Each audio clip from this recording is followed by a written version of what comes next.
Title: The Howl of Time in Desolate Alley. The silence was absolute. A dense, almost palpable silence, that weighed on the empty city like a shroud.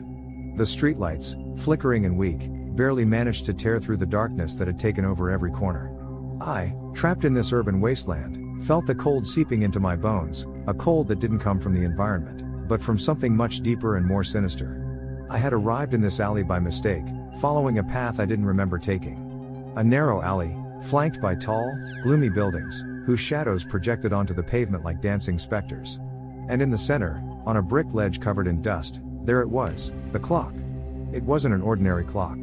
Its frame, carved from dark, twisted wood, seemed to whisper forgotten stories. But what really captured the attention was the hourglass inside.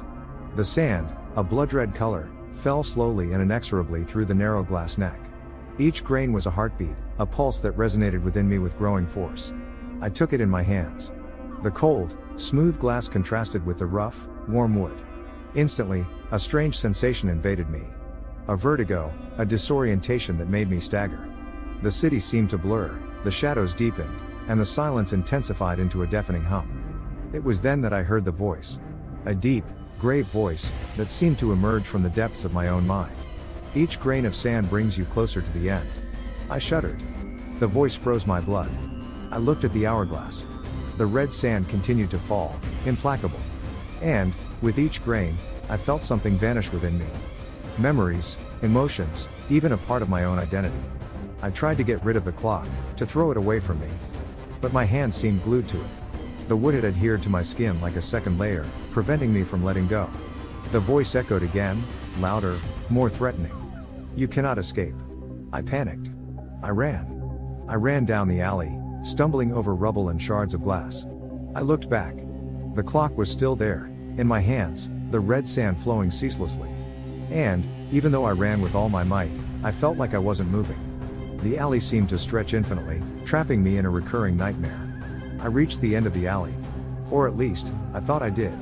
Because instead of finding an exit, I found myself back at the same starting point. The brick ledge, the hourglass, the empty city. The voice mocked me. "Did you think you could escape? Time is a circle. And you are trapped in it." I tried to reason, to find a logical explanation. But there wasn't one. I knew, deep down, that this clock controlled time, controlled my time. And that, with each grain that fell, I was getting closer to an inescapable destiny. I observed the clock carefully. I noticed something strange. The sand, as it fell to the bottom of the clock, disappeared. It simply vanished, as if it had never existed. And, with each grain that disappeared, I felt my sanity crumble. The city began to warp. The buildings leaned, the shadows twisted, the silence was broken by strange, guttural noises.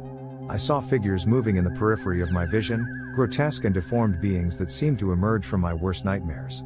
Time was breaking down. The past, the present, and the future mingled in a confusing and terrifying chaos.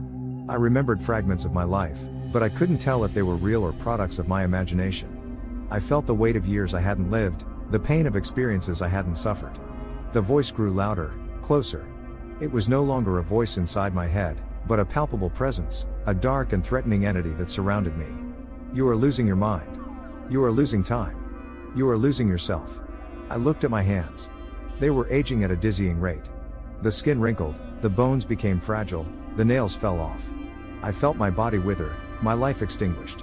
Suddenly, I remembered something. Something important. A distant memory, buried deep in my memory. I remembered how I had found the clock.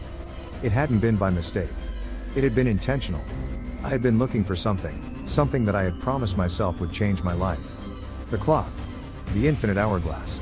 A legendary artifact, capable of controlling time and granting immortality. But also capable of destroying the mind and soul of whoever possessed it. I had desired power. I had desired immortality. And now, I was paying the price. The red sand was about to run out. There were only a few grains left at the top of the clock. The city had become a Dantean hell, a nightmare landscape where reality was fading. The voice echoed one last time, triumphant. "The end is near. Your time has run out." I closed my eyes. I accepted my fate. I felt my body disintegrate, my mind shut down. The last grain of sand fell. And then, everything stopped. I opened my eyes. I was back in the alley. The empty city, the flickering streetlights, the absolute silence. And in my hands, the clock. The infinite hourglass. The red sand began to fall again. The voice, calm and thoughtful, whispered in my mind. Each grain of sand brings you closer to the end. Horror invaded me again. I was back at the beginning. Trapped in the loop. Trapped forever. I raised the clock, ready to destroy it. But then, I saw something new. Something I hadn't noticed before. A small button on the base of the clock. A silver button, with a symbol engraved on it. A symbol that looked familiar to me. I pressed it. The red sand stopped falling. The clock stopped.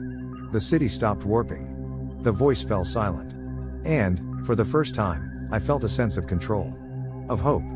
Perhaps, just perhaps, there was a way to escape. But to discover it, I would have to play the game of time once